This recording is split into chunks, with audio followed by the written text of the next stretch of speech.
నమస్తే, welcome to Zee Telugu news morning debate. నేను సునీత. నేడు తెలంగాణ మంత్రివర్గ కీలక సమావేశం జరగనుంది. ఇక రాష్ట్ర రాజకీయాల్లో ప్రస్తుతం హాట్ టాపిక్ గా మారిన కాళేశ్వరం జలాలపైన మంత్రివర్గం కీలక నిర్ణయం తీసుకునే అవకాశం ఉంది. మరోవైపు వారం రోజుల్లో మహారాష్ట్ర ముఖ్యమంత్రితో చర్చలు ఉంటాయని మంత్రి ఉత్తమ్ ప్రకటించారు.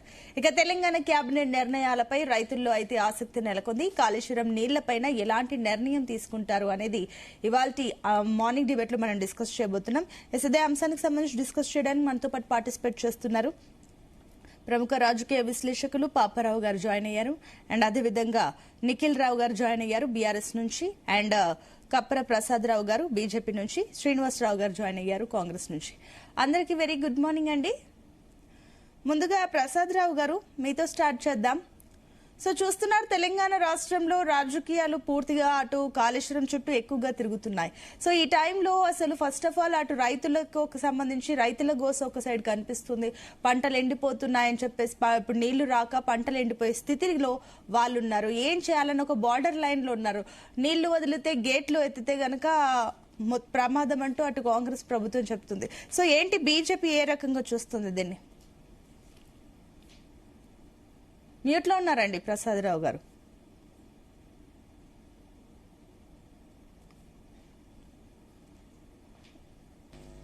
లేదండి, చెప్పండి. ఓకే, మీకు ప్యానెల్లో ఉండబడేటువంటి పెద్దలకు, జీనిస్ ప్రేక్షకులందరికీ కూడా శుభోదయం.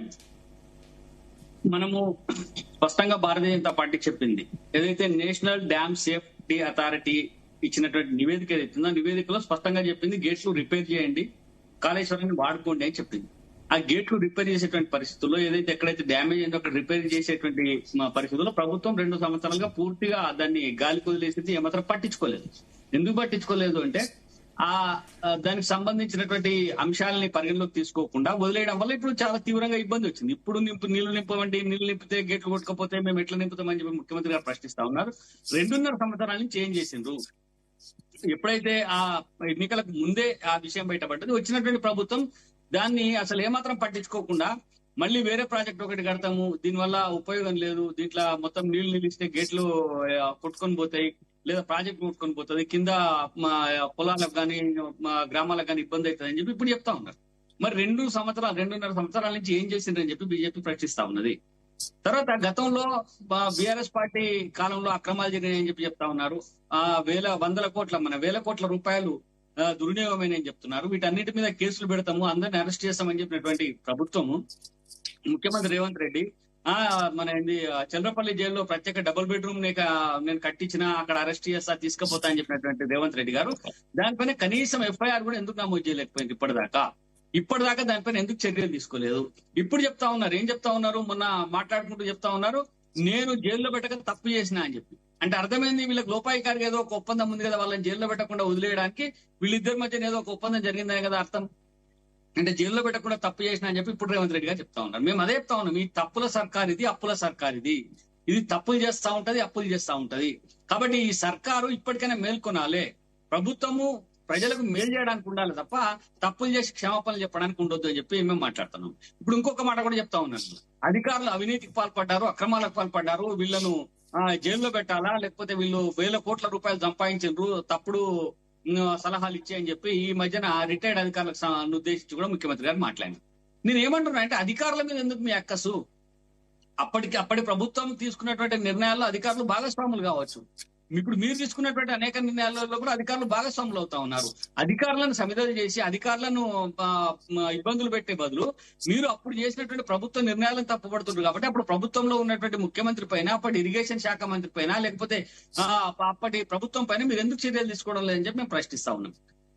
ముఖ్యమంత్రి రేవంత్ రెడ్డి గారే చెప్పిండ్రు, నేను అధికారంలోకి రాగానే వాళ్ళని జైల్లో పెడతా అని చెప్పిండ్రు. మరి ఇప్పటిదాకా దానిపైన ఎందుకు కనీసం సమీక్ష జరపలేదు? అవినీతి ఎక్కడ జరిగిందో ఎందుకు తెలుసుకోలేదు? ఏమనంటే సిబిఐకి ఇచ్చినమాట. సిబిఐకి ఏమి ఇచ్చిండ్రు మీరు?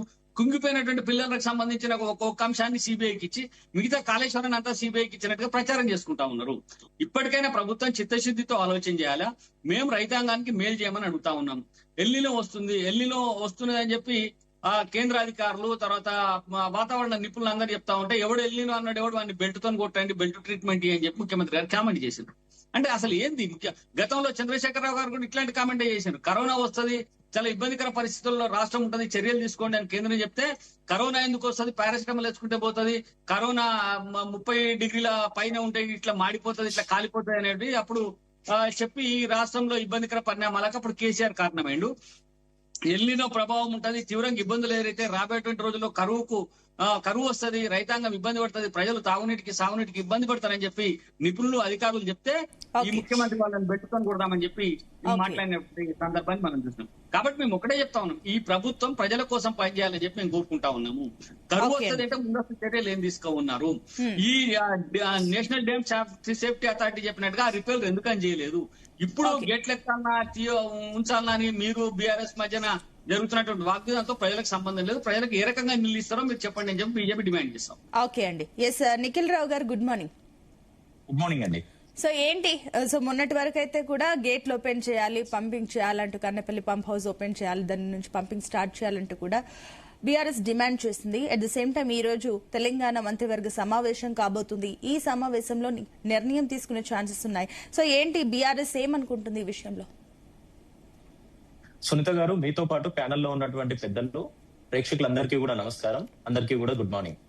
అయితే ఈ కాళేశ్వరం సంబంధించి వీళ్ళు ప్రతిపక్షంలో ఉన్న నాటి నుంచి, ఆనాడు రేవంత్ రెడ్డి గారు పిసిసి అధ్యక్షుడిగా ఉన్న నాటి నుండి ఏ రకంగా అయితే ఇదే కాళేశ్వరం మొత్తం కాలిపోయింది, కూలిపోయింది, కుట్టుకపోయింది అని చెప్తూనే 94,000 కోట్లు ఖర్చు చేసి నిర్మించినటువంటి ఇదే కాళేశ్వరం ప్రాజెక్టును 1,00,000 కోట్ల అవినీతి జరిగిందని లేనిపోని అన్ని అబండాలేసి ఏది పడితే అది ప్రజల మీద రుద్దే ప్రయత్నం చేసిండ్రు, ప్రజలందరినీ మభ్యపెట్టే ప్రయత్నం చేసిండ్రు.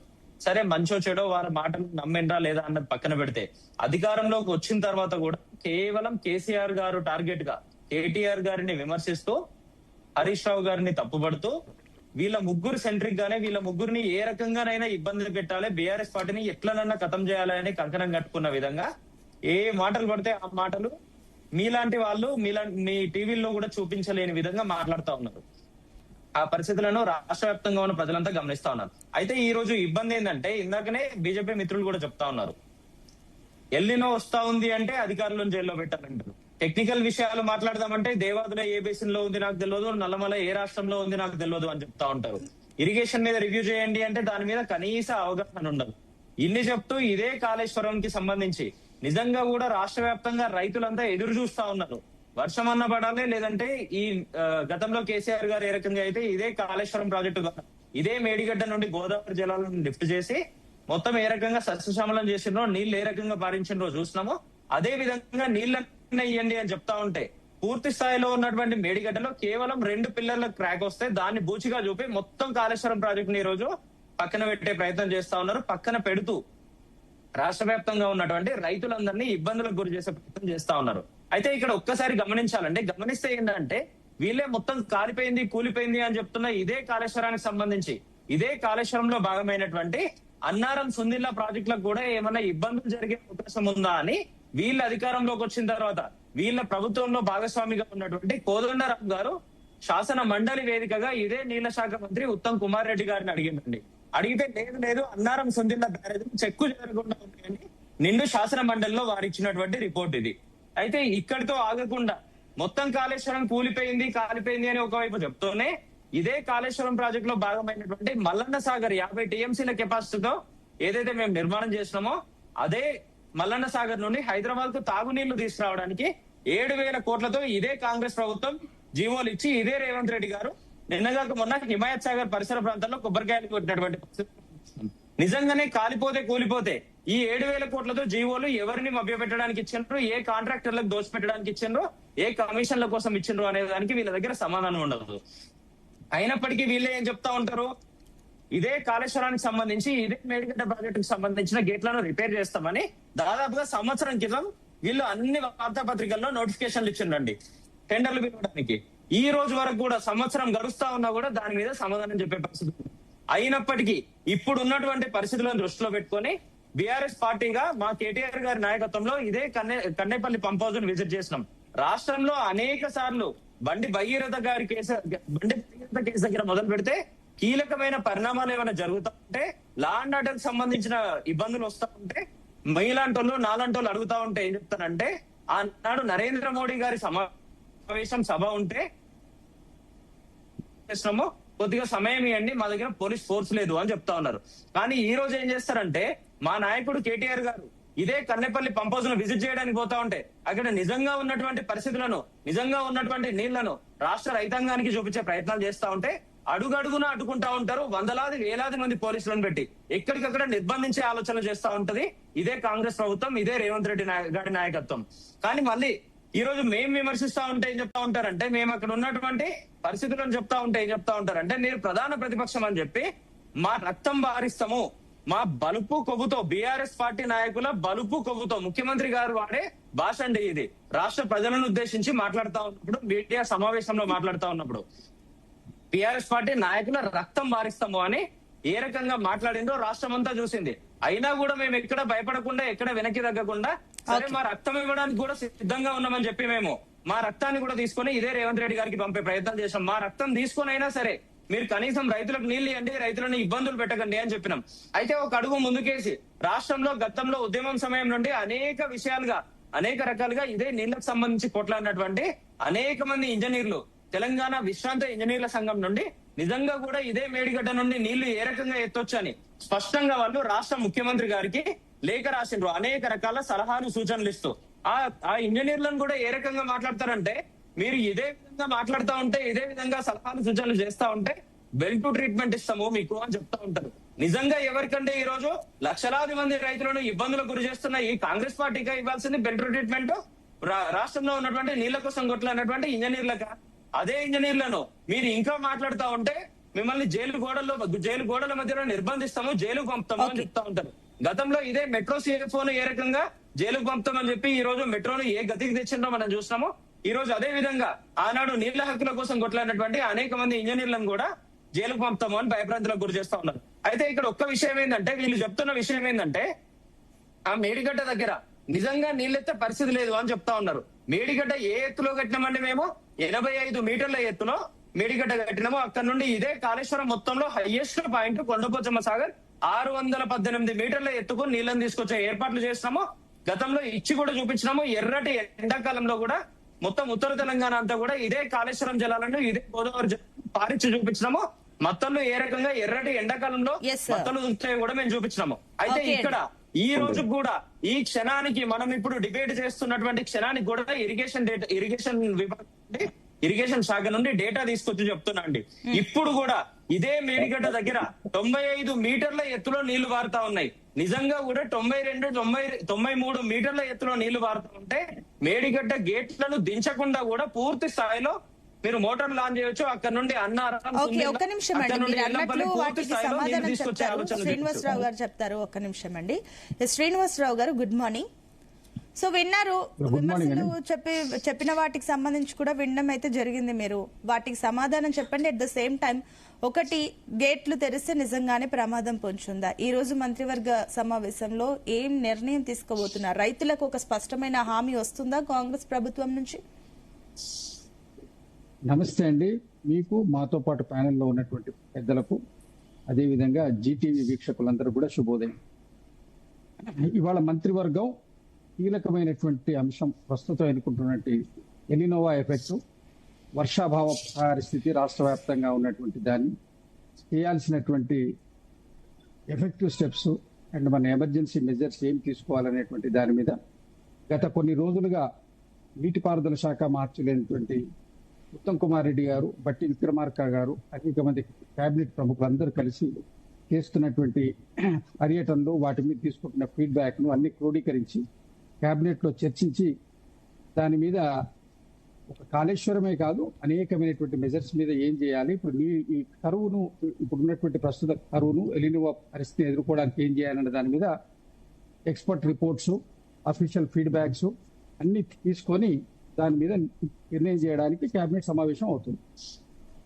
ఇంతకుముందు పెద్దలు కాపరా ప్రసాద్ గారు మాట్లాడుతూ వారు ఏమన్నారు అంటే, 2 సంవత్సరాల క్రితమే నేషనల్ సెక్యూరిటీ డ్యామ్ అథారిటీ ఇచ్చింది రిపోర్టు, ఇచ్చిన తర్వాత కూడా ఇప్పటి వరకు రిపేర్ చేయలేదు అన్నారు. అయితే వారికి తెలుసు, వారు సీనియర్ జర్నలిస్టు, ప్రముఖ నాయకులు. 2 సంవత్సరాల క్రితం ఇచ్చిన ఫస్ట్ రిపోర్టు, మీరు నేషనల్ సెక్యూరిటీ డ్యామ్ అథారిటీ ఇచ్చిన ఫస్ట్ రిపోర్టు మీరు ఏమి కూడా చేయొద్దు అని ఇచ్చింది ఫస్ట్. తర్వాత 10-11 నెలల క్రితం ఇచ్చినటువంటి రిపోర్ట్లో, సంవత్సరం క్రితం ఇచ్చినటువంటి రిపోర్ట్లో దీన్ని రిపేర్ చేసి మీరు ఫర్దర్ ఎఫెక్టివ్ స్టెప్స్ చేయమని ఇచ్చింది. దానికి కూడా థరో ఇన్వెస్టిగేషన్ చేసి, థరో ఇన్వెస్టిగేషన్ అంటే అక్కడ బోర్వెల్స్ చేస్తున్నారు, సాయిల్ అక్కడ ఉన్నటువంటి శాండ్ దాని పరిస్థితి కోసం చాలా మంచి ఓవర్వెల్స్ వాటిని ఏమంటారంటే వాటిని చాలా డిగ్గింగ్ చేసుకుంటూ దాని ఒక ఎర్త్ చెకప్ మిగిలినన్నీ కూడా ఇన్వెస్టిగేషన్స్ జరుగుతున్నాయి. టెండర్స్ కూడా కాల్ఫర్ చేసింది. ఇవన్నీ జరుగుతున్న పరిస్థితుల్లో కూడా దీనికి ఇవాళ 2 సంవత్సరాల క్రితం చెప్పడం అనేది వారికి అది రెండో అంశం. కాళేశ్వరం ప్రాజెక్టు 94,000 కోట్లు, 1,00,000 కోట్ల అవినీతి జరిగిందని చెప్తుండ్రు. 94,000 కోట్ల, 85,000 కోట్ల, 1,02,000 కోట్లు తెలుసు పేమెంట్ అయినాయా అంశాన్ని పక్కన పెడితే, రాష్ట్రంలో ఉన్నటువంటి బడ్జెట్ను పూర్తిగా కాళేశ్వరం వైపు మళ్లించి రాష్ట్రంలో ఉన్నటువంటి అనేకమైనటువంటి అసంపూర్ణమైన చిన్న చిన్న నీటి ప్రాజెక్టులన్నింటినీ పెండింగ్ లో పెట్టి కాళేశ్వరం మీద ఫోకస్ చేసి ఇవాళ ఉన్నటువంటి ఎలినోవా కరువు పరిస్థితిని ఎదుర్కొనేటువంటి పరిస్థితిలో రాష్ట్రం సన్నద్ధంగా లేకుండా ఉండడానికి గత 9.5 సంవత్సరాలుగా అధికారంలో ఉండి పోయినటువంటి బీఆర్ఎస్ పార్టీది బాధ్యత కాదా? తర్వాత ఇవాళ కేబినెట్ నిర్ణయం దీని మీద ఎవరు ఏం మాట్లాడుకుంటున్నారు, సరే ఎవరి పొలిటికల్ పార్టీస్ మైలేజ్ కోసం వాళ్ళ తీరులో మాట్లాడుకుంటున్నారు. ఇప్పుడున్నటువంటి ఈ పరిస్థితికి మల్లన్న సాగర్ నుంచి వాటర్ లిఫ్ట్ చేస్తున్నారు, అది కాళేశ్వరంలో భాగం కాదా అని అడుగుతున్నారు. కేసీఆర్ గారు కట్టినటువంటి ప్రాజెక్టులన్నీ కూడా రీడిజైనింగ్, రీనేమింగ్, దాని రీబడ్జెటింగ్ చేసినటువంటివే తప్ప కొత్తగా వారు స్టార్ట్ చేసినటువంటి ప్రాజెక్ట్ పేరు ఒక్కటి చెప్పమని. ప్రాణహిత చేవెళ్ళనే దాన్ని తీసుకుపోయి కాళేశ్వరం చేసిండ్రు, ప్రాజెక్ట్ కాస్ట్ పెంచిండ్రు. 38,000 కోట్లు ఉన్నటువంటి ప్రాజెక్టును 95,000 కోట్ల రూపాయల వరకు తీసుకుపోయిండ్రు. 1,00,000 కోట్లు దాటే 1,40,000 కోట్ల బడ్జెట్ దాన్ని చేర్చిండ్రు. మీరు కూడా పెంచారు కదా, ఇప్పుడు పెండింగ్ ఉన్న ప్రాజెక్టులకి 1,26,000 పైచిలుక మీరు కూడా బడ్జెట్ పెంచారు కదా, మిగిలిన ప్రాజెక్ట్స్ ప్రాజెక్ట్ కాస్ట్ పెంచండి. ఇప్పుడు ప్రతిసారి దానికి 15 to 20%, 25% దానికి ఎన్హాన్స్మెంట్ ప్రొవిజన్ ఉంటుంది. ప్రొవిజన్ ఉన్నంత వరకే పెట్టింది కానీ రీనేమింగ్ అండ్ రీడిజైనింగ్ చేసి ఎక్కడ కూడా ప్రాజెక్ట్ ను పూర్తిగా ఎన్హాన్స్ చేయలేదు. 30,000 ప్రాజెక్ట్ 40,000 ఎక్కడ చేయలేదు. 15-20% ఉన్నటువంటి ధరల వేరియేషన్ తోటి పెంచుకునేటువంటి ఆస్కారం ఉన్నంత వరకు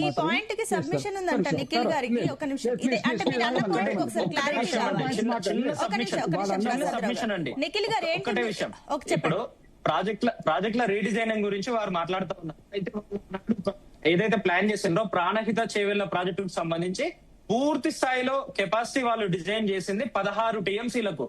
ఈ రోజు మేము కట్టినటువంటి ఒక్క మల్లన్న సాగర్ ఒక్కటే 50 టీఎంసీలు. అంటే వాళ్ళు మొత్తం ప్రాణహిత చేవెళ్ళ అన్నదానికి 3 ఇంతలు ఒక్క మల్లన్న సాగర్ ని మేము నిర్మాణం చేస్తాము. వందలాది టీఎంసీలు చేస్తాం. అయితే ఇక్కడ ఒక్క విషయం గురించి మాట్లాడుతూ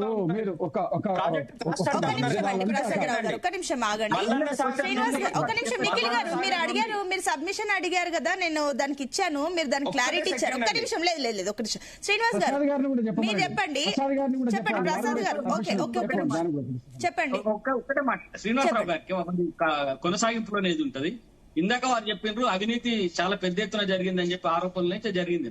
మేము అడిగేది ఏంటంటే అవినీతి చేసినటువంటి నాయకుల్ని అప్పటి ముఖ్యమంత్రి వాళ్ళ మీద ఎలాంటి చర్యలు తీసుకోకుండా అధికారుల మీద ఎందుకు పడుతున్నారు అని చెప్పి బీజేపీ అడుగుతాం. ఓకే చెప్పండి శ్రీనివాసరావు గారు.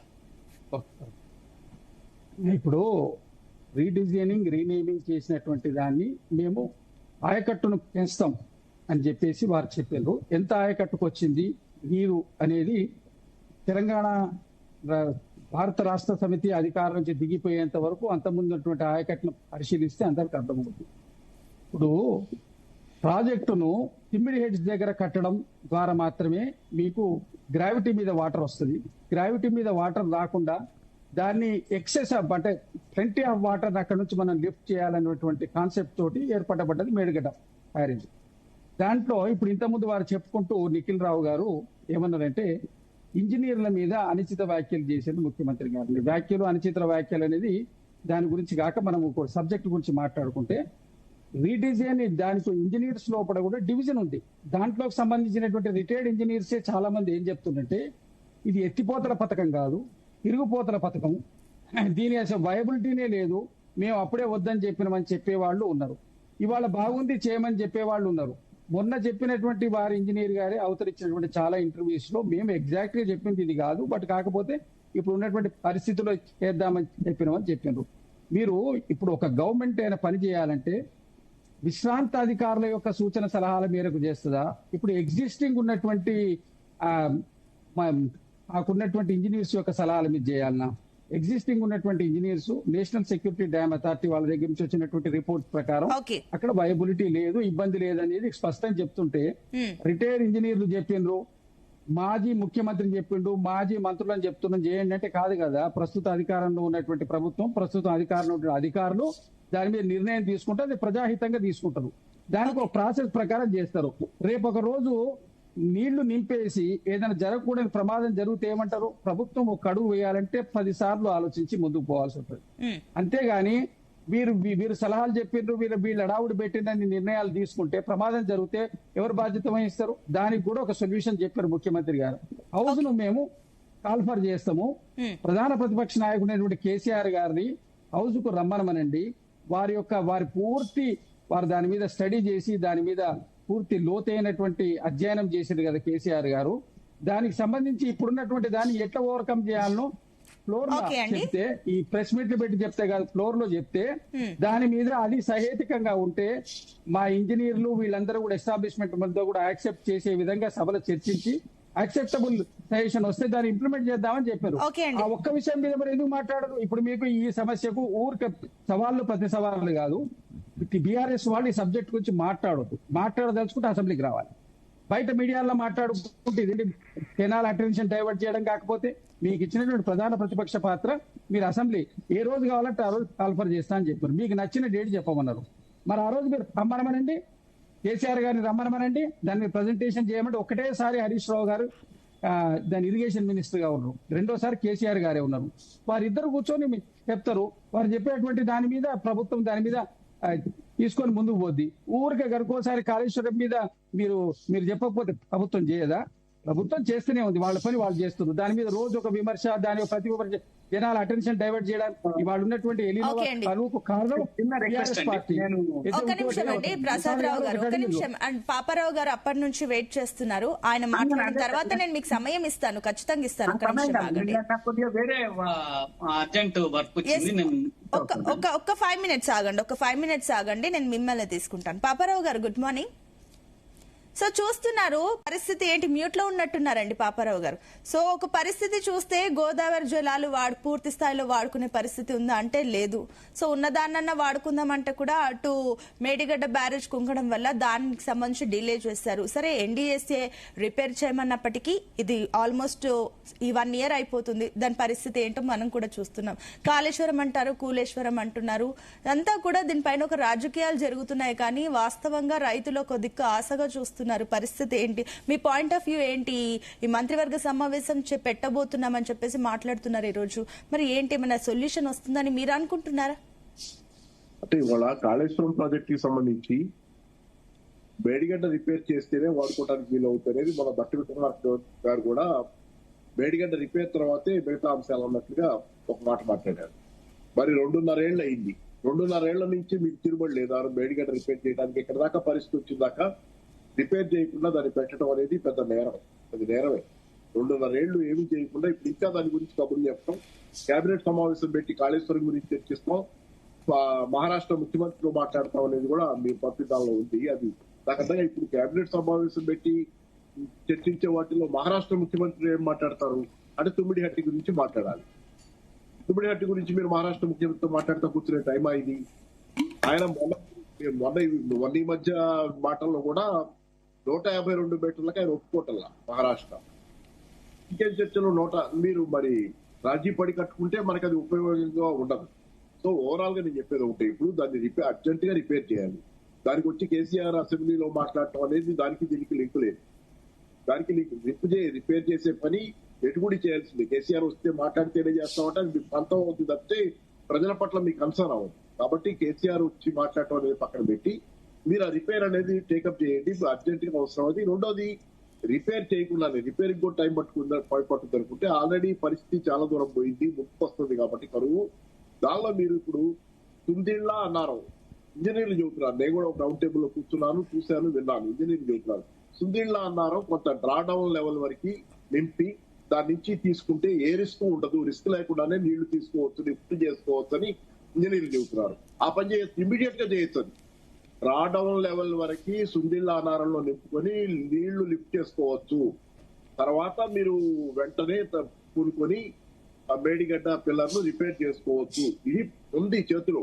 అవకాశాన్ని వదిలిపెట్టి ఇంకా ఏదో ఉంటది కదా, ఏదో అంత పంప మునిగిపోతుంటే ఒక పక్క రోమ్ లో ఫిడెల్ వాయించుకున్నట్టు రోము నీరో చక్రవర్తి, మీరు ఒక పక్క రైతులు నీళ్లు లేకుండా గిరగల్లాడుతుంటే మీరు ఇక్కడ కూర్చొని ఇంకా సమావేశాలు క్యాబినెట్ సమావేశం పెట్టడానికి ఏమీ లేదు. అక్కడ ఒక నిర్ణయం అంతే, జస్ట్ గో త్రూ గోయలాను అది చెయ్యండి అని చెప్పడం, ఆర్డర్ ఇవ్వటం. ఇందిలా అన్నారం నింపి లిఫ్ట్ చేసుకోమని చెప్తాం. అది రైతుల తక్షణ సమస్య పని. మీరు క్యాబినెట్ సమావేశం పెడితే మళ్ళీ రాజకీయ ప్రచారానికి అంటే మళ్ళీ ఉపయోగపడుతుంది. అంటున్నారు కదా గేట్లు ఓపెన్ చేస్తే ప్రమాదం ఉంటాయి, గ్రామాలు కొట్టుకుపోతాయని చెప్పేసి. కాదు, ఇప్పుడు మేడిగడ్డ విషయంలో సరే ఒక రిస్క్ ఉంది, సరే అనుకుందాం. పిల్లర్లు కూలీ కాబట్టి దాన్ని సుందిళ్ళ అన్నారని నింపుకోవచ్చు. నేను విన్నానండి, నేను ఇంజనీర్లతో పాటు కూర్చున్నాను. నేను కూడా రౌండ్ టేబుల్ లో జనరల్ విషయాలు మాట్లాడాను. వాళ్ళంతా చెబుతున్నారు క్లియర్ గా. ఇక్కడ పేపర్ లో వస్తున్నాయి, టీవీలో వస్తున్నాయి. ఇంజనీర్లు ఏం సో చెబుతున్నారు? రిస్క్ ఉండదు, దీన్ని యూజ్ చేసుకోవచ్చు. సుందిళ్ళ అన్నారం, ఓకే, మేడిగడ్డ అంటారా, Sundilla Annaram draw down level వరకు నింపుకొని అవి లిఫ్ట్ చేసుకోవచ్చు అని చాలా క్లియర్ గా చెబుతున్నారు ఇంజనీర్లు. మీరు అది ఎందుకు చేయరు? అది చేసి చేతిలో ఉన్న పని వదిలేసి కేబినెట్ సమావేశం పెట్టుకుంటే మళ్ళీ ఇంకో రాజకీయ దుమారాలతో పనులవు కదా. తెలంగాణ రైతులు ఈ రోజు కరువు కాటకాల్లో మునిగితేస్తున్నటువంటి పరిస్థితి, సమస్యలు పెరిగిపోతున్న పరిస్థితి, ఆత్మహత్యలు మళ్ళీ తిరిగి రిపీట్ అయ్యే పరిస్థితి. అట్లాంటి పరిస్థితిలో మీరు ఈ పనులు చేస్తా కూర్చోంటే అది క్షమించడానికి నేరం. ముందు చేయండి, పని చేయండి, తర్వాత మీరు రివ్యూ వేసుకోవచ్చు. అది పని ఎలా జరిగింది. అంతేగాని ఇప్పుడు కేబినెట్ సమావేశం పెట్టి ఇంకేం చర్చిస్తారు?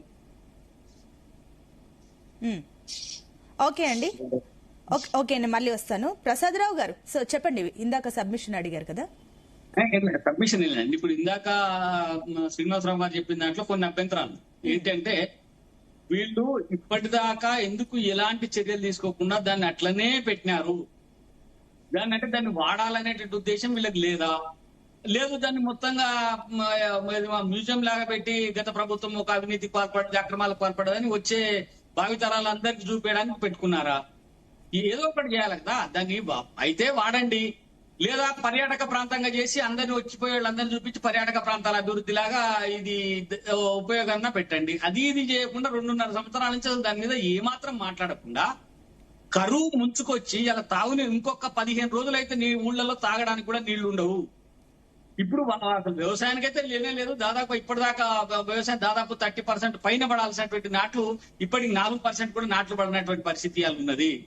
ఎల్నినో ప్రభావం తీవ్రంగా ఉందని చెప్తా ఉంటే కూడా ఈ ముఖ్యమంత్రి రేవంత్ రెడ్డి గారు స్పష్టంగా ఒక నిర్లక్ష్యంగా అతను ఏం కాదు ఏదైతే అదైతుంది అనేటువంటి ఒక మొండి వాదనతో పోతున్నట్టుగా అర్థమవుతుంది తప్ప ఈ రాష్ట్రాన్ని కాపాడాలి, చర్యలు తీసుకోవాలి, బాగు చేయాలనేటువంటి పద్ధతిలో పోవడం లేదనేది స్పష్టంగా అర్థమవుతుంది. రెండోది అంటే మా డిమాండ్ ఒకటే, గతంలో జరిగినటువంటి అవినీతి పైన జైల్లో పెడతాము, డబుల్ బెడ్రూమ్ ఇళ్లు కట్టించిన అన్నటువంటి ముఖ్యమంత్రి గారు మరి ఇప్పటిదాకా డబుల్ బెడ్రూమ్ ఇళ్లలో ఈ వీళ్ళని టిఆర్ఎస్ అప్పటి ముఖ్యమంత్రి గారిని లేకపోతే అప్పటి ఇరిగేషన్ శాఖ మంత్రి గారిని వీళ్ళను ఎందుకు అని చెప్పి చర్యలు తీసుకోలేదు, ఎందుకు అరెస్ట్ చేయలేదు? సిఐడి చేతులు ఉంది కదా కేసు, సిఐడి చేతికి కూడా పంపించింది కదా, మీరెంత వరకు వచ్చింది? సిబిఐకి పంపించింది అదే చెప్తా ఉన్నాండి. సిబిఐకి పంపించింది ఓన్లీ ఆ పిల్లలు పుంగేటువంటి ఇష్యూ తప్ప ఇంకోటి కాదు. దాని రిపోర్ట్ వచ్చింది, ఎన్టీఎస్ఏ రిపోర్ట్ వచ్చింది, దానికి సంబంధించి ఏం చర్యలు తీసుకోవాలని తీసుకుంటారు, సిబిఐ చేస్తుంది. నేను అనేది అవినీతికి సంబంధించినటువంటి అంశం చెప్తా ఉన్నా. ఇక్కడ పిల్లలు పొంగినాయి, దానికి సంబంధించినటువంటి విచారణ జరుగుతుంది. అవినీతి అని చెప్పి పెద్ద ఎత్తున చెప్పినటువంటి ముఖ్యమంత్రి గారు ఈ అవినీతికి సంబంధించి ఏం చేసిండ్రు, నిధుల వినియోగానికి సంబంధించి ఏం చేసిండ్రు, వాళ్ళతో లోపాయకారి ఒప్పందాల్లో ఏమున్నదని చెప్పి బీజేపీ ప్రశ్నిస్తాం. కాబట్టి ఇవన్నీ ఏమి లేకుండా సరే అవన్నీ పక్కన పెడతాం. ఇప్పుడు రైతులను ఎట్లా ఆదుకుంటాం? ఇప్పటిదాకా ఇరిగేషన్ కి సంబంధించి, అగ్రికల్చర్ కి సంబంధించి రివ్యూ మేలోనే పెట్టాల్సినటువంటి రివ్యూ, మన మార్చి ఏప్రిల్ లో పెట్టాల్సినటువంటి రివ్యూలు ఇప్పటిదాకా పెట్టలేదు. వీళ్ళు నిన్న మొన్న కూర్చొని రివ్యూ చేస్తా ఉన్నారు ఎట్లా చేయాలని చెప్పి. ఆరుతడి పంటలు వేసుకోమని చెప్పి మన తుమ్మల నాగేశ్వరరావు గారు ఆరుతడి పంటలు వేసుకోమని చెప్పి ఎప్పుడు చెప్పింది రైతాంగానికి? మీరు ఆరుతడి పంటల కోసం మీ వ్యవసాయ శాఖ దగ్గర ఉన్నటువంటి ప్రణాళిక ఏంది? ఏ పంటలు వేసుకోవాలి? విత్తనాల సరఫరా జరిగిందా? రైతుల్ని చైతన్యం చేసిరా? వచ్చేటువంటి రోజుల్లో కరువు వచ్చేటువంటి పరిస్థితి ఉందని చైతన్యం చేసిరా? లేదు. వీళ్ళ కాంట్రాక్ట్ చూడండి, ముఖ్యమంత్రి గారు చెప్తారు వరి ధాన్యానికి 500 రూపాయలు బోనస్ ఇస్తాను అంటే అర్థమైందండి, వరి ధాన్యాన్ని పండించమనే కదా. వరి ధాన్యానికి అదనంగా 500 బోనస్ ఇస్తా అని చెప్పేటువంటి ప్రభుత్వం వరి ధాన్యాన్ని పండించమని చెప్పి రైతాంగాన్ని ప్రోత్సహిస్తున్నట్టుగా అర్థం చేసుకుంటారు. ఒకవైపు ఏమో ఆరుతడి పంటలు పెట్టమని చెప్తారు. అంటే ఏంది ఒక కాంట్రాడిక్ట్. ఈ మంత్రివర్గంలో సమన్వయం లేదు. ఒకరొకటి మాట్లాడితే ఇంకొకటి మాట్లాడతారు. ఈ మంత్రివర్గం మొత్తంగా కూడా ఎవరి పని వాళ్ళు చేసుకుంటా పోతా ఉన్నారు, కానీ సమన్వయంగా చేసుకోకపోవడం వల్ల సమస్యలు ఎదురవుతా ఉన్నాయి. ఇప్పటికైనా ముఖ్యమంత్రి గారు నేను కోరేది ఏంటంటే, మీరు ఈ రోజు మంత్రివర్గం చేస్తా ఉన్నారు, మంత్రివర్గంలో మహారాష్ట్ర ముఖ్యమంత్రితో వారం రోజులలో మాట్లాడతామని చెప్పి కూడా చెప్తా ఉన్నారు. ఇందాక పాపారావు గారు చెప్పినట్టుగా మీరు మహారాష్ట్ర ముఖ్యమంత్రి గారితో ఏ అంశంలో మాట్లాడబోతా ఉన్నారు? మహారాష్ట్ర 50 అడుగుల పైన కట్టడాన్ని ఎట్టి పరిస్థితుల్లో ఒప్పుకోనని చెప్పి వాళ్ళు స్పష్టంగా చెప్పినటువంటి అంశం మన దగ్గర ఉంది. మరి దీంట్లో మీరు ఏ విధానం నువ్వు అవలంబించబోతా ఉన్నారని చెప్పి ప్రజలకు చెప్పాలా. ఇందాక ఏం లేదు, మంత్రివర్గ సమావేశం అన్నది కేవలం ప్రచారానికి, పత్రికల్లో రావడానికి మేము ఏదో చేస్తున్నామని చెప్పుకోవడానికి ఉపయోగపడుతుంది తప్ప ఇలా దాహం వస్తుందంటే బాయిదోపేటువంటి పరిస్థితులలో ఉండకూడదండి. దాహం వస్తుంది, ఈ కరువు వస్తుంది అని చెప్పి తెలిసినప్పుడు ముందస్తు చర్యలు ఎందుకు తీసుకోలేదని చెప్పి బీజేపీ ప్రశ్నిస్తుందండి. ఇదండి. ఒక నాకు కొద్దిగా వేరే సమావేశం ఉందండి. నేను థ్యాంక్ యూ అండి ప్రసాద్ రావు గారు. థ్యాంక్ యూ అండి. నిఖిల్ రావు గారు, సో ఒకటి మీరేం చెప్తారు? ఫస్ట్ ఆఫ్ ఆల్ మంత్రివర్గ సమావేశం ఈ రోజు మీటింగ్ ఉంది, ఈ విషయంలో పాపారావు గారు అన్నట్లు నిర్ణయం తీసుకుంటారు అంతే అని చెప్పేసి అంటున్నారు. సో ఏంటి పాజిటివ్ గా ఉంటుంది అనుకుంటున్నారా? అయితే ఖచ్చితంగా కూడా ఇప్పటికైనా రాష్ట్ర ప్రభుత్వం, కాంగ్రెస్ ప్రభుత్వం కళ్ళు తెరిచి రైతాంగానికి నీళ్లు ఇవ్వాల్సిన అవసరం ఉంది. చాలా స్పష్టంగా మీరు ఏదైతే మొత్తం కుంగిపోయింది అని చెప్తున్నటువంటి మేడిగడ్డకు సంబంధించి మీరు గేట్లు పూర్తి స్థాయిలో ఎత్తిపెట్టిండ్రో, ఆ గేట్లు రిపేర్లు చేయకుండా కూడా స్పష్టంగా నీళ్ళు ఇచ్చే అవకాశం ఉంది. ఈ రోజు మీరు 93 మీటర్ల దగ్గర నీళ్లు లిఫ్ట్ చేసే పరిస్థితి ఉన్నా కూడా ఈ రోజు సజీవంగా అదే గోదావరి ఈ సమయానికి 95.61 మీటర్ల ఎత్తులో ప్రవహిస్తా ఉంది. రోజుకు కనీసంగా 1.5 నుండి 2 టీఎంసీలు ఎత్తే అవకాశం ఉంది. రైతాంగానికి నీళ్ళు ఇచ్చే అవకాశం ఉంది. అయినప్పటికీ కూడా మీరు ఇంటెన్షన్ కేసీఆర్ గారికి ఎక్కడ పేరు వస్తుంది, కేసీఆర్ గారిని బదనాం చేయాలన్న దురుద్దేశంతో నీళ్ళు ఇవ్వకుండా పక్కన పెట్టిండ్రు. కనీసం ఈ రోజు జరిగే కేబినెట్ సమావేశంలోనైనా పూర్తి స్థాయిలో నీళ్ళు ఇచ్చే ఏర్పాట్లు చేయండి, అధికారులకు ఆదేశాలు ఇవ్వండి నీళ్లు లిఫ్ట్ చేసే విధంగా. అంతే తప్పితే మళ్ళీ మేము మహారాష్ట్ర ముఖ్యమంత్రి గారితో మాట్లాడతాము, ఇంకెవరితోనో మాట్లాడతాము, దానికి సంబంధించి రిజల్యూషన్ తీసుకొస్తాము, ఇటువంటి ఆలోచనలు పక్కన పెట్టండి. మహారాష్ట్ర నిజంగా కూడా ఒప్పుకునే పరిస్థితి ఉంటే మేము అక్కడే ప్రాజెక్టు కట్టే వాళ్ళం కదా. అదే 152 మీటర్ల ఎత్తులో ప్రాజెక్టు కట్టడానికి మహారాష్ట్ర ముఖ్యమంత్రి గారి నివాసానికి ఆనాడు ఈ సందర్భంగా ఒక విషయం గుర్తు చేయాలని మీకు 2014 జూన్ 2 నాడు కేసీఆర్ గారు తొలి ముఖ్యమంత్రిగా బాధ్యతను తీసుకున్న తర్వాత వారి మొదటి పుట్టినరోజు 2015 ఫిబ్రవరి 17 నాడు రాష్ట్ర వ్యాప్తంగా సంబరాలు చేయడానికి బీఆర్ఎస్ పార్టీతో పాటు ఆనాడు ఉన్నటువంటి టీఆర్ఎస్ పార్టీతో పాటు రాష్ట్రంలో ఉన్న ప్రజలంతా ఏర్పాట్లు చేస్తా ఉంటే లేదు ఈ సంబరాలు ముఖ్యం కాదు, నాకు తెలంగాణకు నీళ్లు తీసుకురావడం ముఖ్యము, తెలంగాణలో ప్రాజెక్టుల నిర్మాణం ముఖ్యమని వారి పుట్టినరోజు అన్నది కూడా పక్కన పెట్టి అదే రోజు నాడు మహారాష్ట్రకు పోయి 3 రోజులు అక్కడే ఉండి మహారాష్ట్ర ముఖ్యమంత్రి గారితో మాట్లాడి అన్ని రకాలుగా ఒప్పించే ఆలోచనలు చేసిండ్రు. అయినప్పటికీ కూడా మహారాష్ట్రలో తీవ్రమైన ముంపు ఉంటది కాబట్టి వాళ్ళు ఒప్పుకోలేరు. ఆనాడు ఉమ్మడి ఆంధ్రప్రదేశ్ లో కాంగ్రెస్ ప్రభుత్వం ఉంది, మహారాష్ట్రలో కాంగ్రెస్ ప్రభుత్వం ఉంది, కేంద్రంలో యూపీఏ కాంగ్రెస్ ప్రభుత్వం ఉంది. ఆనాడే ఒప్పుకుంది, మేమెట్లా ఒప్పుకుంటామని ఈ రోజు ఉన్నటువంటి మహారాష్ట్ర ముఖ్యమంత్రి ఫడ్నవీస్ గారే ఆనాడు చాలా స్పష్టంగా చెప్పిండ్రు. అయినా ఆ రకంగా ప్రాజెక్టు కట్టే పరిస్థితి లేదు కాబట్టి మేము 148 మీటర్ల ఎత్తులో మేడిగడ్డ దగ్గరికి ప్రాజెక్టును షిఫ్ట్ చేసినాము. పూర్తి స్థాయిలో ఎక్కువ నీళ్లు ఏ రకంగా యూటిలైజ్ చేసుకోవచ్చో చూసినాము. ఇన్ని పరిస్థితులను మేము తట్టుకొని నిలబడ్డాం కాబట్టి ఆ రోజు నీళ్లు ఇవ్వగలిగినాం నిజంగా. అయితే ఇందాక శ్రీనివాసరావు గారు కూడా చెప్తా ఉన్నారు నిజంగా కాళేశ్వరం నీళ్లు ఎక్కడైనా వారినాయని. ఒక్కసారి మీ ద్వారా ఇప్పుడు నేను వారికి రిక్వెస్ట్ చేసేది ఏంటంటే ఉమ్మడి మెదక్ జిల్లాకు ఇన్ఛార్జ్ మంత్రిగా ఉన్నటువంటి కొండా సురేఖ గారి దగ్గరికి పోయి అడగండి అన్న, వారు చెప్తారు. రంగనాయక సాగర్ కట్ట మీద నిలబడి కొబ్బరికాయ కొట్టి నేను ఇక్కడ నుండి నీళ్లు విడుదల చేస్తా ఉన్నా, నీళ్లు విడుదల చేయడం ద్వారా 1,10,000 ఎకరాలకు నీళ్లు పారుతా ఉన్నాయి అని చెప్పిండ్రు వారు స్పష్టంగా. అదే రంగనాయక సాగర్ ఎక్కడి నుండి వచ్చిందండి? ఇదే కాళేశ్వరంలో అంతర్భాగం కదా. దీంతో పాటు శ్రీనివాసరావు గారు ఇందాక చేసినటువంటి ఇంకొక అలిగేషన్ ఏంటంటే ప్రాజెక్టుకి సంబంధించి కాస్ట్ ఏ రకంగా పెరిగింది అని. దానికి సంబంధించి ఇదే కాంగ్రెస్ ప్రభుత్వం అధికారంలోకి వచ్చిన తర్వాత ఇందాక నేను చెప్పినా కదా, మల్లన్న సాగర్ నుండి హైదరాబాద్ కు నీళ్లు తెస్తామని 2024 ఆగస్టు 6 తారీఖు నాడు 5,560 కోట్లతోని జీవో ఇచ్చిందండి వీళ్ళు. ఆ జీవో ఇచ్చి జీవో కాపీని పక్కన పెట్టి సంవత్సరం కూడా తిరగకుండానే ఇదే 5,560 కోట్లను ప్రాజెక్టులో చిన్న చేంజ్ కూడా చేయకుండా డిపిఆర్ ను ఏమాత్రం మార్చకుండా 7,000 కోట్లు చేసిండ్రండి దాన్ని. కనీసం ఒక్క ఇటుక కూడా పెట్టకుండా 7,000 కోట్లు ఎట్లా అయింది అనే దానికి వీళ్ళ దగ్గర సమాధానం ఉండదు. దీంతో పాటు వీళ్ళు మొదలు పెట్టినటువంటి ఈ రోజుకు రేవంత్ రెడ్డి గారు అన్ని సమావేశాల్లో చెప్తా ఉంటారు కదా, మా కాంగ్రెస్ పార్టీ నాగార్జున సాగర్ కట్టింది, శ్రీరామ్ సాగర్ కట్టింది, జూరాల కట్టిందని. ఇదే నాగార్జున సాగర్ మొదలు పెట్టినాడు 122 కోట్లతో మొదలు పెట్టిండ్రండి. అది ఎక్కడ పూర్తయిందంటే 1,183 కోట్లతో పూర్తయింది. 970% పెరిగిందండి ప్రాజెక్టు కాస్ట్. మీరు చెప్తున్నటువంటి శ్రీరామ్ సాగర్ 40 కోట్లతో మొదలు పెడితే అది అంచెలంచెలుగా పెరుగుతూ 4,300 కోట్లతో పూర్తి చేసిండ్రు. అంటే 10,000% పెరిగింది ప్రాజెక్టు కాస్ట్. జూరాల 70 కోట్లతో మొదలు పెడితే 1,815 కోట్లకు పెంచిండ్రు. అంటే 2,500% ప్రాజెక్టు కాస్టులు పెంచిండ్రు. మీరు వచ్చి ఈ రోజు కాళేశ్వరానికి సంబంధించి ప్రాజెక్టు కాస్ట్ పెరిగిందని ఏ రకంగా విమర్శిస్తారు అనేది ఒక్కసారి ఆత్మపరిశీలన చేసుకోండి. అన్ని విషయాల మీద అవగాహన ఉంది. వారు కూడా ఇట్లా మాట్లాడారు బాధాకరం.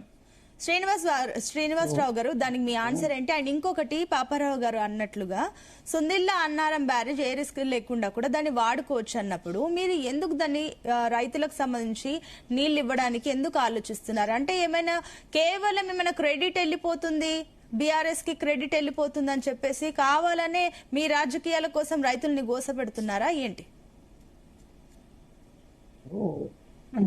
మీరు ఒక మంచి చర్చ పెట్టినారు. రైతులు కరువులో ఎలినో ఎఫెక్ట్ లో ఉన్న సందర్భంలో దానికి సరైనటువంటి సమాచారం పోతే ఊరట లభిస్తుంది ప్రజలకు. విమర్శలు ప్రతివిమర్శలతో కడుపు నిండదు. కాబట్టి నేను కొద్దిగా వివరం ఇస్తా. నేను ఈ టెక్నికాలిటీస్, ఈ ఫిగర్స్ కాకుండా జనరల్ గా ఇచ్చేటువంటి ఒక వివరణ ఇస్తా. కొద్ది సమయం ఏంటి, నాకు 2 నిమిషాలు చెప్పండి. ఫస్ట్ పాయింట్ ఏంటంటే, పాపారావు గారు వారు చెప్పారు ఈ 2 డ్యామ్స్ నుంచి మనం లిఫ్ట్ చేయొచ్చు కదా. ఇంకొక అంశం, ప్రధాన అంశం, మీరు మాట ముందు కేబినెట్ సమావేశం గురించి మాట్లాడుతున్నారు. కేబినెట్ సమావేశం యొక్క ఎజెండా అనేది ముందు ఎక్కడ కూడా రిలీజ్ చేయరు. పత్రికలు, ఉన్నటువంటి మీడియా వాళ్ళు వాళ్ళకి ఇచ్చేటువంటి లీక్స్ మీద వాళ్ళు రాస్తుంటారు. ఇది ఎక్కడ అఫీషియల్ గా మహారాష్ట్ర ముఖ్యమంత్రితో చర్చిస్తాము, కాళేశ్వరం చర్చిస్తామని ఆయన మంత్రి ఎవరన్నా స్టేట్మెంట్ ఇచ్చిందా? కేబినెట్ యొక్క జరిగితే లీక్స్ మీద పత్రికలు వాళ్ళకున్న స్వేచ్ఛతో రాస్తుంటాయి, పత్రికలు, మీడియా అని. దాని మీద ఎగ్జాక్ట్ గా అక్కడ ఏం చర్చ జరుగుతున్న విషయం సాయంత్రం అయిన తర్వాతనే అవుట్పుట్ అవతలకు వస్తుంది. ఇది ఒక విషయం. దాని మీద ఊరికంటే ఇప్పుడు మీరు కేబినెట్ సమావేశం పెట్టుకోవడం ఎందుకు, ముందు ప్రాజెక్ట్ పని చేయాలంటే ప్రాజెక్ట్ పనికి కేబినెట్ సమావేశం సంబంధం లేదు. జనరల్ గా జరిగేటువంటి రొటీన్ ప్రాసెస్ నెలకోసారో 15 రోజులకోసారి ఏదైతే టెన్యూర్ దాని పెట్టుకున్న షెడ్యూల్ ప్రకారం రెగ్యులర్ కేబినెట్ మీటింగ్స్ అవుతున్నాయి. దాంట్లో భాగంగా జరుగుతున్నటువంటి మీటింగ్, దాంట్లో ఎజెండా ఇది ఉంటుంది అని ప్రజలకు మన పత్రికలకు లీక్ రావచ్చు, దాని మీద మాట్లాడతాం అంతే తప్ప దానికి ఖచ్చితంగా ఎజెండా పెట్టుకొని మేము చేస్తున్నామని కనుక అధికారికంగా ప్రకటిస్తే దాని గురించి చర్చించవచ్చు. అట్లాంటి ప్రకటన ఇక్కడ లేదు కదా. అయిపోయిన తర్వాత మిత్రులు నిఖిల్ రావు గారు మాట్లాడుతూ మల్లన్న సాగర్, ఇంతకుముందు కూడా మధ్యలో మాట్లాడేటప్పుడు మీరు బ్రేక్ చేసిందని పోయింది. మల్లన్న సాగర్ 50 టీఎంసీల వాటరు అక్కడి నుంచి వస్తున్నాయి. మల్లన్న సాగర్ వాటర్ డైరెక్ట్ కాళేశ్వరం నుంచి వస్తుందండి, శ్రీపాదలంపల్లి నుంచి వస్తుందా? మీరు ఇక్కడ ప్రాజెక్టులు అంతకుముందు నిర్మాణమే ఉన్నటువంటి వాటికి అనుసంధానం చేసినటువంటి ప్రాజెక్టు ప్రాణహిత చేవెళ్ళ, దాన్ని మీరు కొన్ని ప్రాజెక్టులు అనుసంధానం చేసుకుంటూ చేసిండ్రు. మీరు కొన్ని సపరేట్ గా కొన్ని నిర్మాణం చేసిండ్రు. నిర్మాణం చేసినటువంటి దాంట్లో ఇక్కడ మెయిన్ ఎక్కడైతే గుండెకాయ అయినటువంటి మేడిగడ్డ దగ్గర జరిగిన దాని వల్ల ఇవన్నిటికి కూడా సర్క్యులేషన్ ప్రాబ్లం వచ్చింది కాబట్టి కాళేశ్వరం ప్రాజెక్ట్ ఫెయిల్ అన్నారు. కానీ ఇవన్నీ ఫెయిల్ అయిన ఎవరు ఇక్కడ చెప్పలేదు.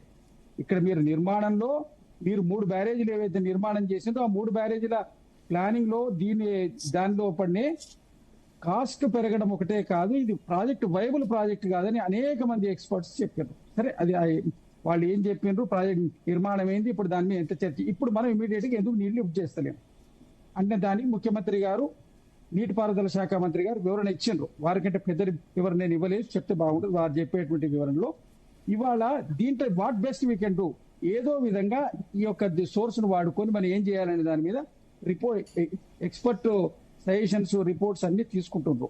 అధికారంలో ఉన్న వాళ్ళు, అనధికారంలో ఉన్న అన్ని తీసుకుంటారు. దాని మీద ఒక నిర్ణయం వస్తుంది. ఇంకోటి ఒక్క నిమిషం, మంత్రి ఉత్తమ్ కుమార్ కూడా అటు మహారాష్ట్ర సీఎం తో వారం రోజుల్లో చర్చ ఉంటుందని చెప్పేసి అన్నారు కదా, దానివల్ల ఏమైనా ప్రయోజనం ఉంటుందా తెలంగాణకి? పక్కన ఇరుగు పొరుగు రాష్ట్రాల్లో ఉన్నటువంటి ముఖ్యమంత్రులతోటి అనేకమైన సమస్యలు ఉంటాయి. గోదావరి జలాలకు సంబంధించింది ఉంటాయి, మిగిలిన అంశాల మీద కూడా ఉంటాయి. పక్క రాష్ట్ర ముఖ్యమంత్రి కలిసి ఉపయోగం ఉండాలనే కదా, ఏది జరిగిన రాష్ట్ర ప్రయోజనాల కోసమే కదా. అక్కడ తిమ్మిడి హెడ్స్ కట్టాలనేది దాని మీద వర్కౌట్ జరుగుతుంది అని పాసిబిలిటీస్ ఏమాత్రం పాసిబిలిటీ ఉన్నా తిమ్మిడి హెడ్స్ కడితే గ్రావిటీ మీద వాటర్ వస్తుంది. ఈ ప్రాజెక్టు ఏదైతే ఇబ్బంది జరిగిందో దాన్ని ఏ విధంగా వైబుల్ ప్రాజెక్ట్ గా చేయాలి అనేటువంటి ప్రయత్నంలో కాంగ్రెస్ ప్రభుత్వం ఉంది. ఇది టోటల్ గా కూడా ప్రాజెక్టు ఏమి డ్యామేజ్ జరగకుండా ఒకవేళ ప్రాజెక్ట్ రన్ అయినా అది వైబుల్ ప్రాజెక్ట్ కాదు. ఒక ఎకరాకు వచ్చేటువంటి కాస్ట్ కరెంటు బిల్ ఎంత అవుతుంది, ఈ వైబుల్ కాదు, దీన్ని రన్ చేయడం కష్టము అన్నది ఇంతకుముందు ఉన్నటువంటిది. తర్వాత 2 పిల్లలు కూలిపోయినాయి, దాని మీద జరిగినటువంటి పరిణామాలు. ఇవాళ ఆ ప్రాజెక్టును ఇంత మనం ఖర్చు పెట్టి రాష్ట్రానికి వైట్ ఎలిఫెంట్ గా తయారైంది కాబట్టి దాన్ని ఏదో విధంగా వైబుల్ ప్రాజెక్ట్ కావాలంటే టిమిడేట్స్ కట్టి కొంత గ్రావిటీ మీద కొంత దీని మీద చేయడం వల్ల ప్రాజెక్టు వైబిలిటీ పెంచాలనేటువంటి ప్రయత్నంలో భాగంగా రాష్ట్ర ప్రభుత్వం చేస్తున్నటువంటి ప్రక్రియ. దానికి ఇవాళ కరువుకు ఇప్పుడు ఇమీడియట్ గా వాటర్ లిఫ్ట్ చేయడానికి సంబంధం లేదు. అది దీర్ఘకాలిక ప్రణాళిక. దీర్ఘకాలిక ప్రణాళికలో భాగంగా జరిగేటువంటిది, అది నిరంతర ప్రక్రియలో భాగంగా జరిగేటువంటిది. అది ఇవాళ emergency methods, war footing methods మీద ఏ విధంగా మనం ఇవాళ రైతులకు, అదేవిధంగా మనము తాగునీరు కోసం, ముఖ్యంగా ఫస్ట్ తాగునీరు కోసం, తర్వాత రైతులకు ఏ విధంగా చేయాలనే దాని మీద పాసిబిలిటీ ఉన్నటువంటి అన్ని ఎఫెక్టివ్ స్టెప్స్ ప్రభుత్వం తీసుకుంటది. కాకపోతే నేను వారితో నిఖిల్ రావు గారితో అడిగినటువంటి నేను స్ట్రైట్ క్వశ్చన్ ఏంటంటే, మీరు ఈ విషయాల మీద మీకు సంబంధించినటువంటి మీ అగ్రశ్రేణి నాయకత్వము, మీ అంత నాయకులు కూడా మీడియా లోపల, ప్రెస్ మీట్ల లోపల, ప్రజల లోపల మాట్లాడుతుంది కదా. అసెంబ్లీ కాల్ఫర్ చేసి కేసీఆర్ గారు అసెంబ్లీకి వచ్చి ఈ సబ్జెక్ట్ మీద మాట్లాడండి. మీరు అది మాట్లాడడం మీకు వీలు కాకపోతే కేసీఆర్ గారు రారని భీష్మించుకొని కూర్చొని ఉంటే, లేదు కేసీఆర్ గారిని కవిత గారు కంప్లైంట్ చేస్తున్నట్టుగా ఫామ్ హౌస్ లో అరెస్ట్ చేసి ఉంటే మీరు సబ్జెక్ట్ మీద మాట్లాడకండి, మీకు బాగుంటుంది. మీరు ఒకసారి ముఖ్యమంత్రి గారు క్లారిటీ చెప్పారు. మీరు దీని విషయం మేమేం చేయాలో మీరు ఏం చెప్పాలో చెప్పారు. అంటే ఒకటి ఇందాక పాపారావు గారు అన్నట్టు కూడా రిపేర్ కి సంబంధించి ఏమైంది, రిపేర్ సంబంధించి ఏమైంది, రిపేర్ చేయమంటే కేసీఆర్ హౌస్ రావాలి, హౌస్ లో మాట్లాడాలి అని అంటున్నారు. దీనికి దానికి ఏంటి? చెప్తా. కేసీఆర్ హౌస్ రావడానికి, కాళేశ్వరం ప్రాజెక్టు రిపేర్ కు, కాళేశ్వరం ప్రాజెక్టు మీద తీసుకునే నిర్ణయానికి ఎలాంటి సంబంధం లేదు. కేసీఆర్ గారిని హౌస్ కు రమ్మంటుంది కేవలము ఈ విమర్శలు మీరు బయట చేయకండి, మీరు చెప్పదలుచుకుంది ఫ్లోర్ లో, ఆన్ ఫ్లోర్ లో కరెక్ట్ గా అన్నింటి సమాచారం అవైలబుల్ ఉంటుంది, దానికి అనుగుణంగా చెప్పండి అని తప్ప కాళేశ్వరం ప్రాజెక్టు రిపేర్ గురించి కానివ్వండి, ఈ నీటి ఎద్దడికి ఉన్నటువంటి సమస్యకు నివారణ గురించి కానీ కేసీఆర్ గారికి హౌస్ రావడంతో ఎలాంటి సంబంధం లేదు. ఈ పని దీందే. వారు మాట్లాడుతున్న దానికి ప్రతి సవాలుగా చెప్తున్నటువంటి అంశమే తప్ప ప్రజల కోసం కేసీఆర్ గారు హౌస్ రాలేదని చెప్పి మేము నీళ్ల పైన ఆపరు దీని ప్రభుత్వాన్ని రిపేర్ ఏంటి మరి? వాడాలనుకుంటున్నారా ప్రాజెక్ట్ ని, లేదంటే ఆ ప్రాజెక్ట్ ని అట్లాగే గాలికి వదిలేస్తున్నారా? ప్రభుత్వము దాని మీద అధికారి అయిన ప్రకటన చేయాలి. మేము దాని గురించి అధికారికంగా వాళ్ళు పూర్తి అవగాహన వచ్చిన తర్వాత ప్రకటన వస్తుంది. ప్రకటన అంటే ఇంకా ఎప్పుడు వస్తుంది అవగాహన? 2.5 ఏళ్లు కావస్తుంది ప్రాజెక్ట్ పైన, ఇంకా పూర్తిగా అవగాహన రావాలి, దానికి సంబంధించి చేయాలంటే ఇంకెప్పుడు? మీకు అది కూడా చెప్తా. చెప్పడానికంటే ముందు నిఖిల్ రావు గారు ప్రశ్న వేసిండు. ఒకటి వారు ఒక తీవ్రమైనటువంటి ఇది చెప్పిండ్రు. నాగార్జున సాగర్ ఎప్పుడైతే నిర్మాణం జరిగింది దాని కాస్ట్ ఎంత, అయిపోయే వరకు కాస్ట్ ఎంత, శ్రీశైలం ముందు కాస్ట్ ఎంత, అయిపోయే వరకు కాస్ట్ ఎంత, ఎల్లంపల్లి ముందు కాస్ట్ ఎంత, అయిపోయేంత వరకు కాస్ట్ ఎంత, చాలా వరకు లెక్కలు చెప్పిండ్రు. నేను ఒక ప్రశ్న అడుగుతున్నా. నాగార్జున సాగర్ మొదలు పెట్టినప్పటి నుంచి అయిపోయే వరకు జరిగినటువంటి టెన్యూర్ ఎంత, ఎన్ని సంవత్సరాలు జరిగింది? కాళేశ్వరం ప్రాజెక్టు మొదలు పెట్టినప్పటి నుంచి అయిపోయేంత వరకు జరిగిన టెన్యూర్ ఎంత? ఈ టెన్యూర్ లో మరి కాస్ట్ ఏ విధంగా పెరుగుతుంది? సమయం పెరుగుతున్నప్పుడు కాస్ట్ పెరిగింది. మరి 10 ఏళ్ళు మీరు కట్టింది 5 ఏళ్లలో 6 ఏళ్లలో కడితే ఎందుకు దానికి రీడిజైనింగ్ చేసిందని చెప్తున్నా. కాస్ట్ పెరగలే, రీడిజైనింగ్ చేసింది. పాపారావు గారు ఒక నిమిషం, పాపారావు గారు ఏదో అడుగుతారంట. పాపారావు గారు, నాగార్జున సాగర్ టెన్యూర్ ఎంత, కాళేశ్వరం టెన్యూర్ ఎంత అంటున్నారు. టెన్యూర్ ఎక్కువ కావటం ఏమన్నా గొప్ప విశేషం? అది ఏమన్నా తాత్సారం తప్పితే అది అంత జాబ్ కాస్ట్ పెరగడానికి అండి, కాస్ట్ పెరగడానికి తాత్సారం కాదు. కాస్ట్ కాదు.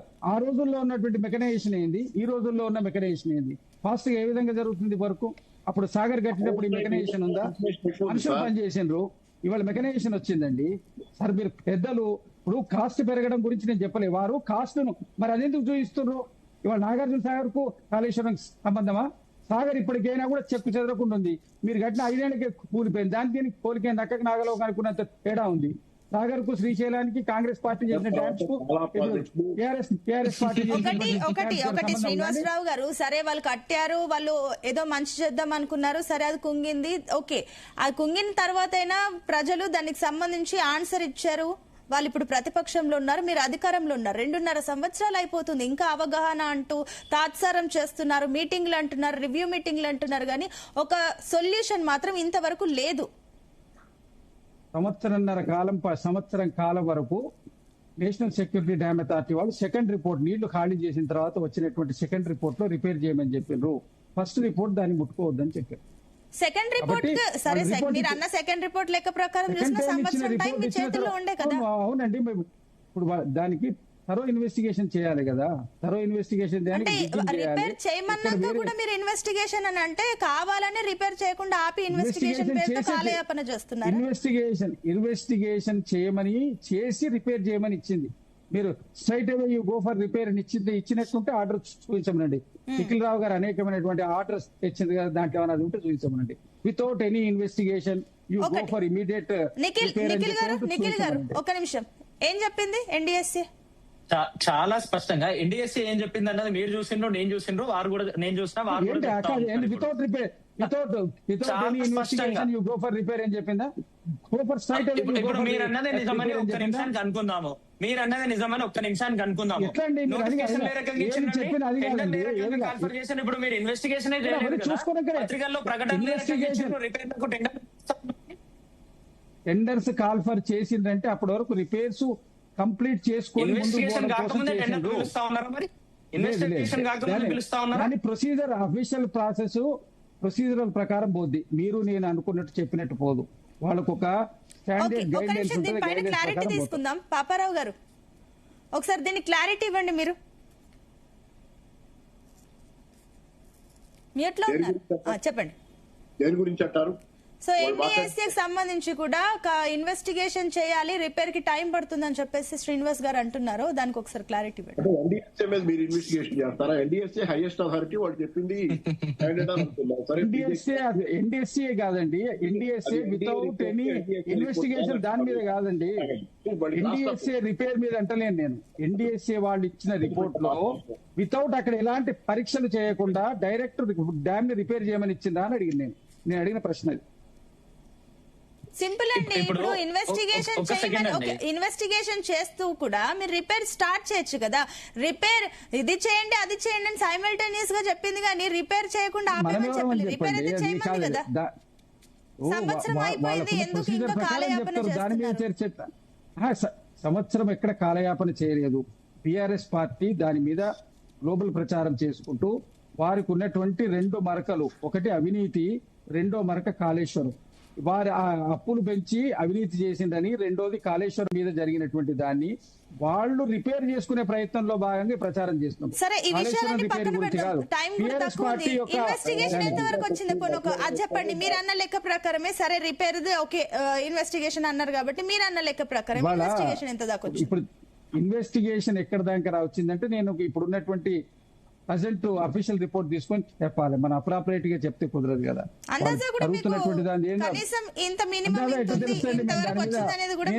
నేను దాని మీద రోజు పరిశోధన చేయగదా. ఇప్పుడు బీఆర్ఎస్ పార్టీ వాళ్ళకంటే వాళ్ళు కాళేశ్వరం రిపేర్ చేసుకోవడం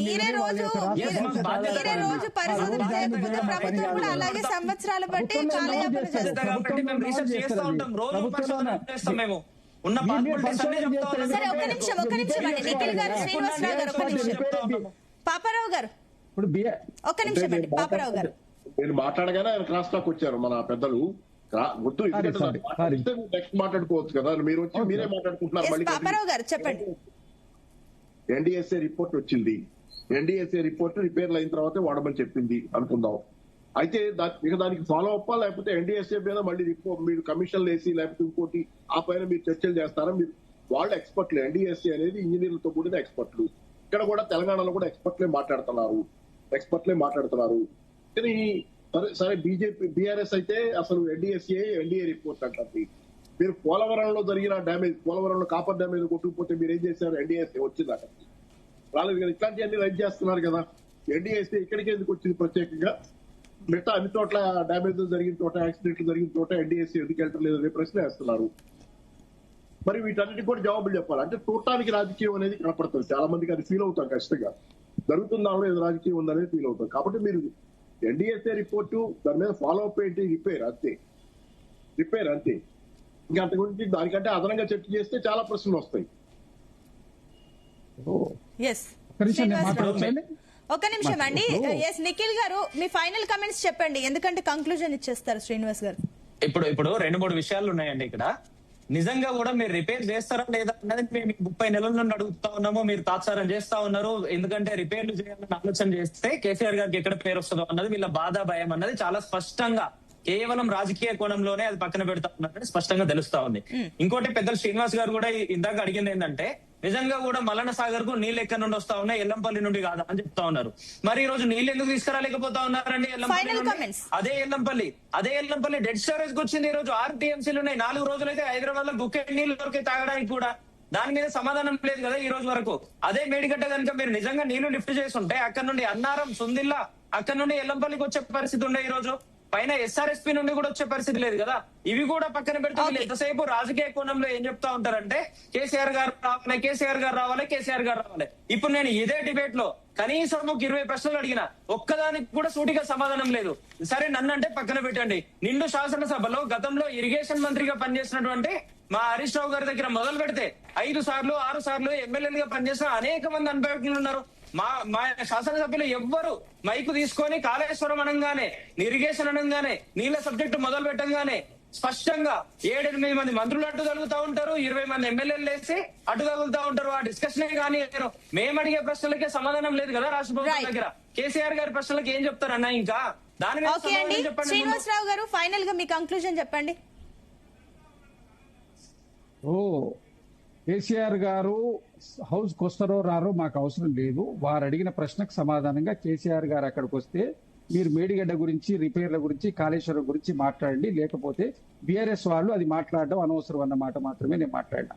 రెండో విషయం, వారు అడుగుతున్నారు నాగార్జున సాగర్ పేరు అయితే కాంగ్రెస్ పార్టీ పేరు చెప్పుకుంటుందా? ఇది జాతీయ ప్రాజెక్టు, శ్రీశైలం జాతీయ ప్రాజెక్టు, ప్రజల ప్రాజెక్టు. కేసీఆర్ సొంత ప్రాజెక్టు కాదు కాళేశ్వరం. కేసీఆర్ మీరు వేసిన ప్రశ్నలకు కూడా నేను ఎక్కడ అడ్డం రాలేదు. దయచేసి నా టైం ఎందుకు వేస్ట్ చేస్తారు మీరు? ఫైనల్ గా ఏం చేయబోతున్నారు? మీటింగ్ లో ఏమైనా రైతులకు భరోసా ఇస్తుందా కాంగ్రెస్ ప్రభుత్వం? అదొకటి భరోసా కాదండి, నీళ్లు ఇవ్వడానికి ఎన్ని పాసిబిలిటీస్ ఉంటే అన్ని పాసిబిలిటీస్ నుంచి వాటర్ తెచ్చి త్రాగునీరు, సాగునీరు, దాన్ని ఎటర్ ఏ విధంగా ఇవ్వాలన్న దాని మీద చేస్తుంది. మంచి విషయం. అదే ఇవ్వాలని కూడా అందరూ కోరుకుంటున్నారు. థ్యాంక్ యూ అండి. డిబేట్ లో పార్టిసిపేట్ చేసిన అందరికి కూడా thank you so much. So మొత్తం మీద అయితే కూడా అటు కాళేశ్వరం చుట్టూ అయితే ఇంకా రాజకీయాలు కంటిన్యూ అవుతున్నాయి. ఏదేమైనప్పటికీ కూడా ఈ రోజు కేబినెట్ మీటింగ్ లో ప్రధానంగా ఈ కాళేశ్వరం గురించి మాట్లాడే అవకాశాలు స్పష్టంగా కనిపిస్తున్నాయి. ఎల్నినో ఎఫెక్ట్ సంబంధించి ముందస్తు చర్యలు చేపట్టకపోయినప్పటికీ ఇప్పుడైనా కనీసం ప్రభుత్వం యుద్ధ ప్రాతిపదికనైనా దానికి సంబంధించి ప్రత్యామ్నాయ మార్గాలు ఏమైనా చూస్తుందా, లేదంటే నిజంగానే రైతులు ఆశించినట్లుగా ఏమైనా నీళ్లు విడుదల చేయడానికి ఏమైనా దారులున్నాయా అనే వాటిపైన ఈ రోజు కేబినెట్ లో ఒక స్పష్టమైన నిర్ణయం ఈ రోజు సాయంత్రానికి మనకు బయటకు వస్తుంది. చూద్దాం మరి కేబినెట్ లో ఎలాంటి నిర్ణయం తీసుకుంటారు. That's all for now. Keep watching Zee Telugu news.